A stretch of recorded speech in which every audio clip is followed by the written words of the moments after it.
Hello guys, ఈరోజు day 6 at the rate DMart complete అయిపోయింది. ఎప్పట్లాగే ఈరోజు కొంచెం లేట్ అయింది. 7కి రావాల్సిన నుండి 7:15 అయింది వచ్చేటప్పటికి. 7:15 అయింది కాబట్టి ఇప్పుడు టైం ఎంత అవుతుంది? 11:10 అవుతుంది. అంటే 5 మినిట్స్ ప్లస్ ఆర్ మైనస్ కాబట్టి సో నో ఇష్యూ. వచ్చాను, ప్యాకింగ్ చేశాను. ప్యాకింగ్ చేసినాక 9:15కి ఒక 10 మినిట్స్ బ్రేక్ తీసుకున్న తర్వాత మళ్ళీ రిటర్న్ వచ్చేసి మళ్ళీ వర్క్ చేసుకున్నా. ఏమంటారు, రీఫిల్లింగ్ చేసా. కొంచెం ఫ్రెండ్ అన్న వాళ్ళతో సీనియర్స్తో కొంచెం బతకని కొట్టి కొంచెం ఎంజాయ్ చేసిన సార్లతో.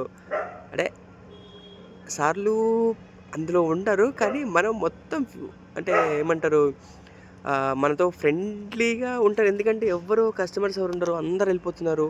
అంటే నైట్ షిఫ్ట్లో వస్తారు. అంటే 11కి ఫైనల్ షిఫ్ట్ అవుతుంది కాబట్టి సో డేలో ఉండే బిల్లింగ్, క్యాషియర్, ప్యాకేజెస్ ఎవరు ఉంటారో సో వాళ్ళందరూ రష్ అవుతుంటారు కాబట్టి మన వాళ్ళేమో ఇది చేస్తుంటారు, ఏమంటుంది. సో సార్లు కొంచెం వాళ్ళు కూడా ఇంటికి వెళ్ళాలి కాబట్టి కొంచెం మనతో కొంచెం ఫ్రెండ్లీగా ఉంటారు. ఆ డైలీ కొంచెం అడ్జస్ట్ చేసుకొని మనం కూడా కొంచెం కొంచెం సార్ వాళ్ళతో పరిచయం చేసుకోవాలి. ఎందుకంటే సార్ వాళ్ళతో పరిచయం చేసుకుంటేనే మంచిగా ఉంటుంది. ఎందుకంటే మనము గుర్తింపుగా, అంటే ఏమంటారు, మనల్ని గుర్తుంచుకోవాలి ఎవరైనా. ఎంత బాగా గుర్తుంచుకుంటే అంత మంచిది. చెడుగా కాదు, మంచిగా గుర్తుంచుకుంటే అది మనకి ఫ్యూచర్లో బాగా హెల్ప్ అవుతుంది.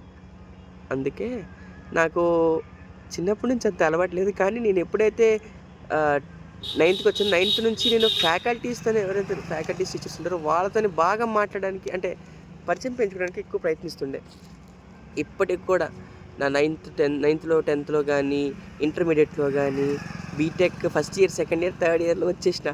ఇప్పుడు నా కాలేజ్కి వెళ్ళి నా డిపార్ట్మెంట్లోని నా పేరు చెప్తే ఎవ్వడు గుర్తు లేదు. ఎవరబ్బా అని అడిగే ఇది లేదు, అందరికీ నేను తెలుసు. అంటే కొంచెం ఆ రేంజ్ వేరే ఉంటుంది. ఫ్యాకల్టీస్కి కొంచెం మంచిగా ఉంటే ఎట్లుంటుందో కొంచెం బాగుంటుంది. సో ఈసారి ఎప్పుడైనా మీరు ట్రై చేస్తే అలా ఫ్రెండ్లీగా ఉండడానికి ట్రై చేయండి. అది మీకు ఇప్పుడే కాదు, ఫ్యూచర్లో చాలా హెల్ప్ అవుతుంది. నాకు దానివల్లనే నాకు చాలా హెల్ప్ అయింది. అది ఇప్పుడు కాదు, ఫ్యూచర్లో ఎప్పుడని చెప్తా. బై ద బై, మీ అందరికీ happy pongal and happy Sankranti. Okay, చలో, గుడ్ నైట్, ఉంటా, బాయ్.